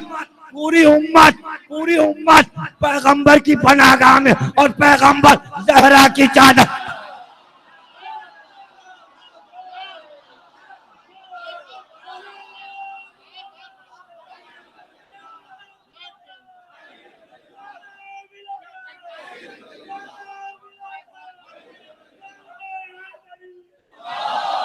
یہ چادر کیوں بتائی پیغمبر نے کہ میری پناہ گاہ، امت کو سمجھانے کے لیے کہ محشر میں بغیر فاطمہ کی چادر کے پناہ گاہ کے کوئی بچ نہیں پا. مجھ سے نہ چاہنا، اس لیے کہ میں بھی اسی چادر، میں الگ سے کیا سفارش کروں. یہ چادر تو علی کہف الورا ہے. یعنی لوگ پناہ دے دیں لیکن ان کو کون پناہ دے؟ جو دوسروں کو پناہ دے رہے ہیں. اگر انہیں پناہ چاہیے تو پوری امت دین سے پناہ چاہ رہی تھی 60 برس سے کہ دین بخشوائے گا. دین نے کہا ارے میں کس کی پناہ میں جاؤں؟ حسین نے کہا میری پناہ، دین پناہ ہست حسین.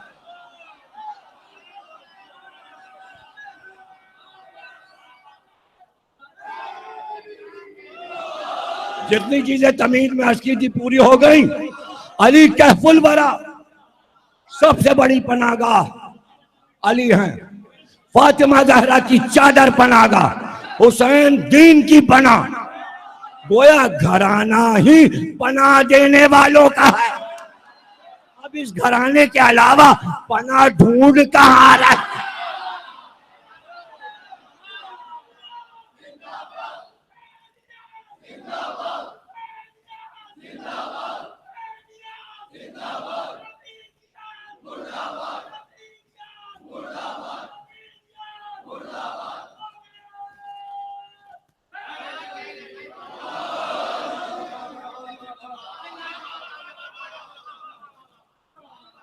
سوال یہ ہے کہ چادر ہی کیوں مانگی؟ چادر کیوں مانگی؟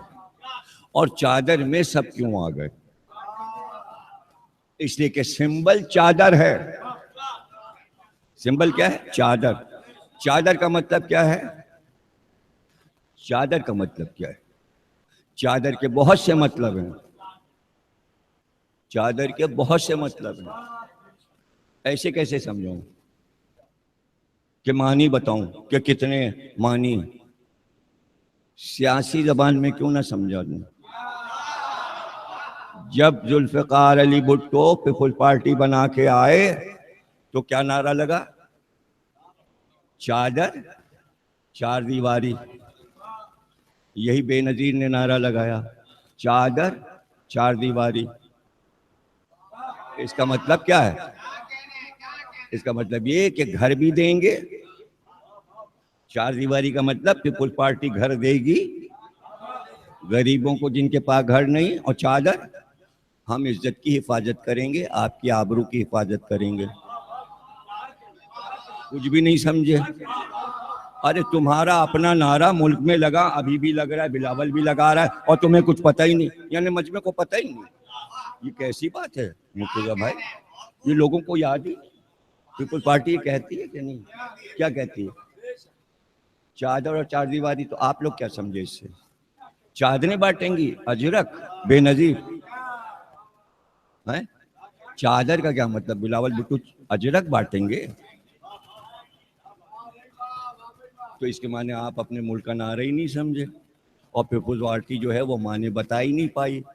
جب ایک ملک میں ایک سیاسی پارٹی کا سلوگن عوام کو نہیں پتا اور یہ ذہین شیعوں کو نہیں پتا، تو سارے مسلمان شیعہ سنی یہ دعویٰ کر سکتے ہیں حدیث کے ساتھ؟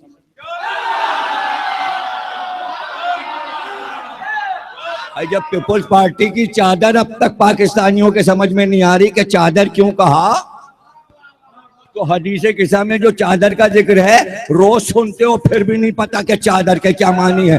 سیدہ نے یہ بتایا پیغمبر کو چادر اڑا کر کہ پوری امت کی عزت اور آبرو کی ضمانت فاطمہ زہرا کے گھر میں۔ نہیں نہیں نہیں نہیں نہیں نہیں، نہ وہ تو محشر میں، وہ تو محشر میں۔ یہاں رسول اللہ نے سیدہ کی چادر اوڑھ کر یہ بتایا کہ تم اور علی ہی میری عصمت کی ضمانت ہو، یہ تمہاری چادر میری عصمت بچائے گی، ورنہ کوئی کہہ رہا ہے ہذیان ہو گیا اور کوئی کہہ رہا ہے آج رسالت میں شک ہو گیا۔ تو علی نے تو جواب دیا، سیدہ ہی نے تو اپنے خطبے میں جواب دیا۔ پیغمبر کو معلوم ہے یہ دو ہمارا دفاع کریں گے، علی نے بھی دفاع کیا، سیدہ نے بھی دفاع وہ کرتا ہے۔ پھر ایک نازک گھڑی آ گئی، دفاع وہ کرتا ہے جو مضبوط ہو، ہر طریقے سے مضبوط ہو۔ آپ پہ کوئی حملہ کرے، آپ کمزور، آپ کا پڑوسی مضبوط باڈی بلڈر، آپ پہنچ گئے، بھائی یہ مجھے ستا رہا ہے، وہ باہر نکلا بھاگ گیا، ارے بھائی یہ تو ان کے ہیں دو، ان سے نہیں۔ تو دفاع کون کرتا ہے؟ چوڑی چھاتی، بہادر، مضبوط، مشہور ہو۔ تو کیا مظلوم میں طاقت ہے کہ دفاع کرے؟ اسلام کی تھیوری بدل گئی، دین کا دفاع وہ کرتا ہے جو مظلوم ہوتا ہے۔ کچھ بھی نہیں سمجھے، اسلام کی تاریخ یہ لکھ گئی کہ مضبوط بادشاہ، دولت، لشکر اسلام کی حفاظت نہ کر سکے، حسین جیسے مظلوم نے دفاع کر کے بتایا۔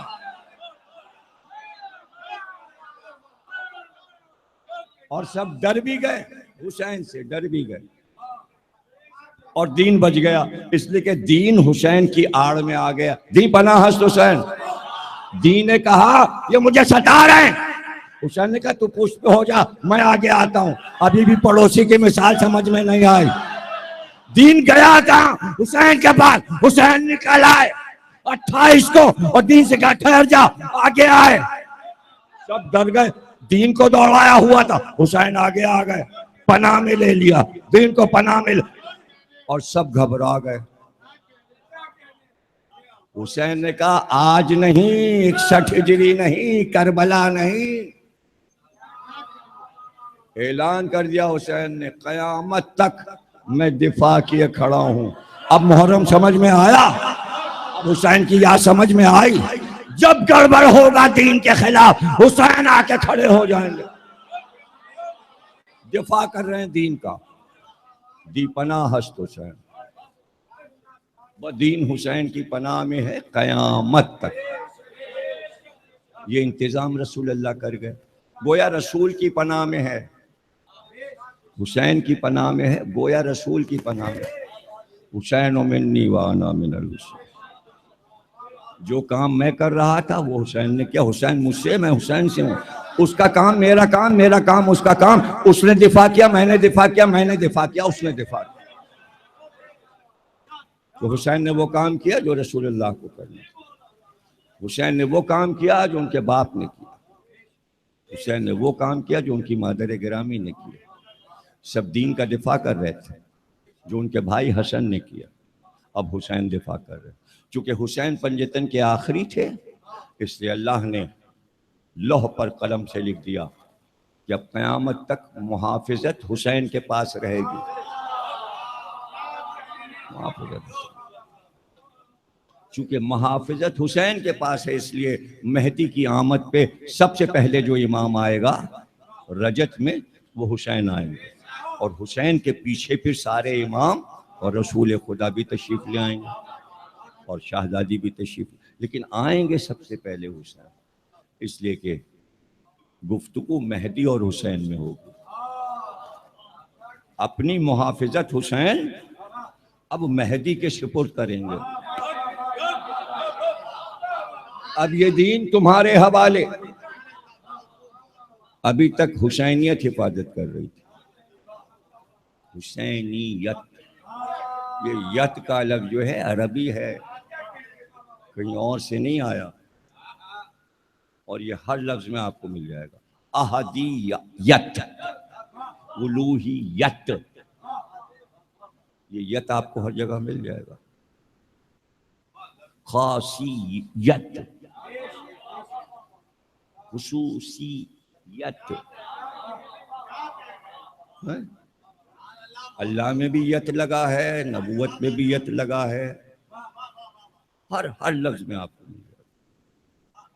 اور وہ کہہ رہا ہے خالق دینا میں جو مجلس پڑھ رہا ہے، وہ کہہ رہا ہے کہ یہ حسینیت کیا لفظ ہے، یہ تو کوئی لفظ ہی نہیں، کہہ رہے تو سیاسی نعرہ ہے حسینیت زندہ باد، واٹس ایپ پہ پڑا ہے واٹس ایپ، جس نے نہیں دیکھا اس کے پاس واٹس ایپ پتہ نہیں ہے کہ نہیں ہے۔ کیا کہہ رہا ہے وہ؟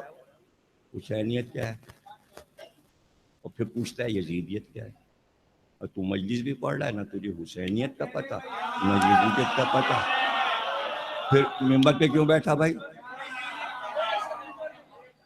اور سب سے کہہ رہا ہے نعرہ نہ لگاؤ، یہ سیاست ہے،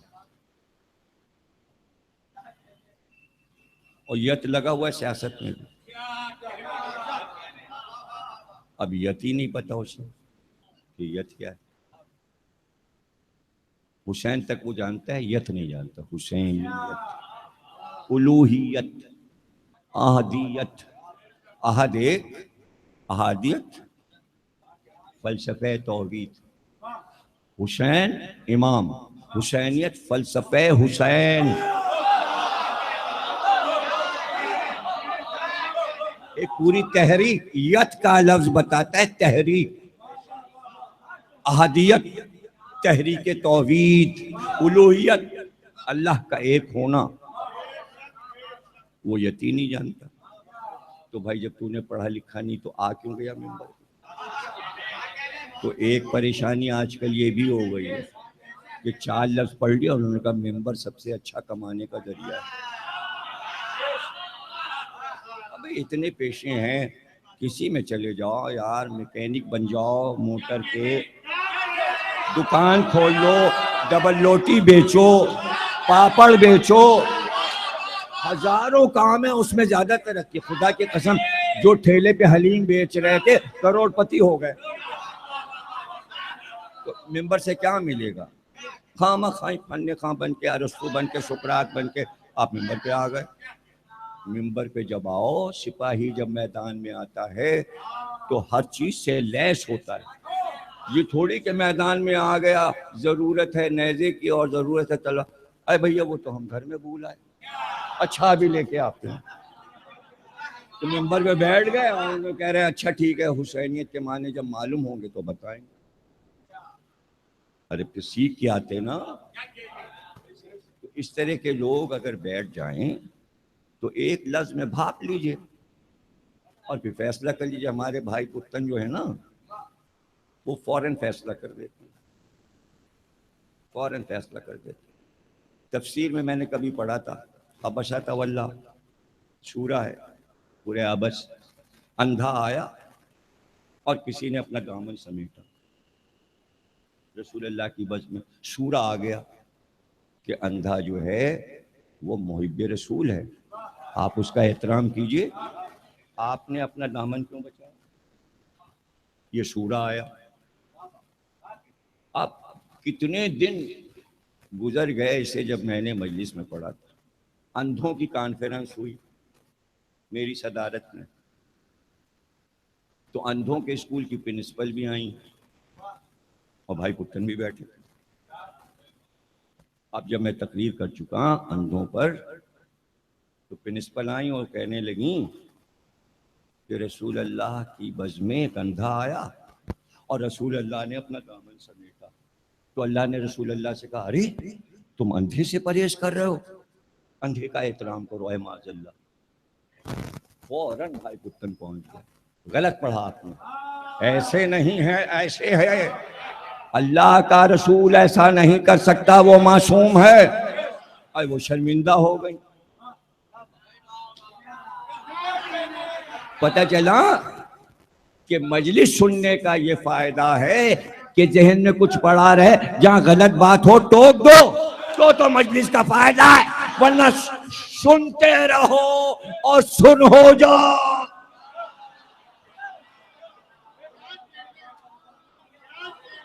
اسے محفوظ رکھو ساری چیزوں کو. حدیث قصہ پر اشرا سننے کے بعد اپنے کو تیار رکھو, اگر کوئی ذرا سے بھی کہے تو یہ حدیث مستند نہیں ہے. ہمارے لیے کوئی سند کی ضرورت نہیں, اس لیے کہ بی بی کے نام سے شروع ہو رہا ہے کہ وہ بیان کر رہے ہیں. اب مرثیوں اور نوحوں میں آپ اٹھا کے دیکھیے تو اس میں ایک بات آتی ہے کہ حدیث قصہ کی آخری فرد کربلا میں ہے, اور امام حسین نے حوالہ دیا کہ آل ابا کا میں آخری ہوں, آل ابا کا میں آخری ہوں. ابا کہتے ہیں چادر کو, چادر والوں میں کا میں آخری ہوں, یعنی حسین نے حدیث قصہ کو مستند کر دیا. ابھی بھی نہیں سمجھے, یعنی جہاں جہاں شکوک ہو رہے تھے کربلا نے سارے شکوک کو مٹا دیا. کربلا نام ہے ذہنوں میں شک آنے کا, اور کربلا اسے برباد کر دیا. شک آئے, کربلا کا واقعہ اس شک کو برباد کر دیتا اور یقین کی روشنی میں لے آتا, یقین کی روشنی میں لے آتا. ابھی مجلس آ رہی تھی سویم کی میٹرو ٹی وی پہ, اس میں میں عرض کر رہا تھا کہ لوگوں کو غلط فہمی ہو گئی کہ بنی اسد نے دفن کیا شہداء کربلا کو. امام نے اس کی تردید کی اور فرمایا ایسا نہیں ہو سکتا, اس لیے کہ معصوم کو معصوم دفن کرتا ہے, معصوم کو معصوم غسل دیتا ہے, معصوم کو معصوم کفن پہناتا ہے. ہر امام نے فرمایا, ہر امام نے فرمایا. امام کہیں ہو, امام کہیں, اگر ایران میں امام رضا کی شہادت ہو رہی اور مدینے میں امام محمد تقی, وہاں سے آئیں گے غسل دینے, کفن پہنانے اور امام کو دفن کرنے. کہیں ہو دوسرا امام آ جاتا, حیرانی نہ ہو, چونکہ قادر مطلق کا کام کر رہے تھے سید سجاد, اور اللہ ہر چیز پہ قادر ہے. کہ سید سجاد کوفے کے راستے میں بھی ہوں, وہاں بھی نظر آئیں, جیسے علی 40 جگہ نظر آتے, یہ بھی علی ہیں, اور یہ علی کربلا میں بھی ہو, 12 محرم کو کوفے کی راہ میں بھی ہو اور کربلا میں بھی ہو. اب حسین نے وصیت کی تھی کہ آ جانا, اگر خوف تمہارے دل سے دور ہو جائے تو 12 محرم کو بنی اسد ڈرتے ڈرتے باہر آئے کہ کہیں ایسا تو نہیں کہ لشکر یزید کے کچھ لوگ پہرا دے رہے ہوں. خوف کے عالم میں تھے, لیکن اب جو آئے تو لاشوں کو دیکھا, تو اب دیکھا لاشوں کو انہوں نے, لاشوں کو انہوں نے اب دیکھا. یہ دیکھا کہ کسی لاش پر سر نہیں,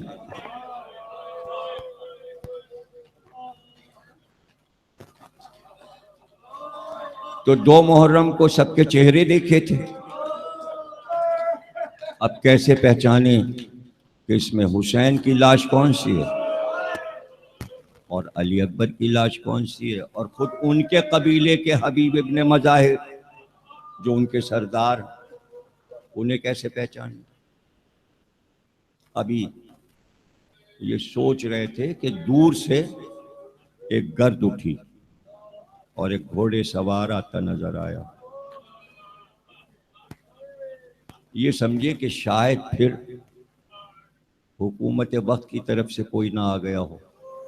یہ ڈر کے مختلف جگہوں پہ چھپ گئے، ادھر ادھر چھپ گئے. بنی اسد ڈر گئے، لیکن دیکھا سوار آیا، گھوڑے سے اترا اور ایک لاش پہ اپنے آپ کو گرا دیا اور اس نے پکارا، بابا بیٹا آیا ہے. آپ کے بعد خیمے جلا دیے گئے اور مجھے قیدی بنایا گیا اور گھر کی عورتوں کو بھی قیدی بنایا گیا اور زارو قطار روتے. اب بنی اسد کو یقین آیا کہ یہ حسین کی ہی طرف سے کوئی آیا ہے. سب نکل آئے اور آتے ہی پوچھا، آپ کون؟ کہا میں اس مظلوم حسین کا بیٹا ہوں، علی ابن الحسین. اللہ نے اذن دیا ہے، میں اپنے بابا کو دفن کرنے آیا، شہدائے کربلا کو دفن کرنے آیا ہوں. اے بنی اسد تمہیں زیادہ پریشانی نہیں ہوگی، جہاں جہاں میں بتاؤں وہاں کی مٹی ہٹا دینا، قبر بنی ہوئی مل جائے گی. قبر بنی اس لیے کہ جب میرے بابا کربلا پہنچ رہے تھے اس سے پہلے میرے جد رسول خدا اور میرے دادا علی مرتضیٰ نے یہاں راتیں گزار کر سب کی قبریں خود اپنے ہاتھ سے تیار کی. قبریں بنی ہوئی تیار ہیں، ان پہ مٹی پڑی ہے، تم مٹی ہٹاؤ گے قبر نمودار ہو جائے گی. بنی اسد پھاوڑے لائے، تھوڑی مٹی ہٹاتے تھے کہ قبر نمودار ہوتی تھی اور امام حسین کی قبر نمودار ہو گئی. بنی اسد آگے بڑھے، آپ نے سب کو منع کیا کہ میرے بابا کی لاش میں ہاتھ نہ لگانا، معصوم کی لاش کو کوئی دوسرا نہیں چھو سکتا، میں تنہا بابا کا لاشا اٹھا کر قبر میں اتروں گا. سید سجاد نے مولا کا لاشا اٹھایا اور قبر میں اتر گئے. قبر میں لاشا رکھ کے باہر آئے اور سب کے سر اپنے ساتھ لائے تھے.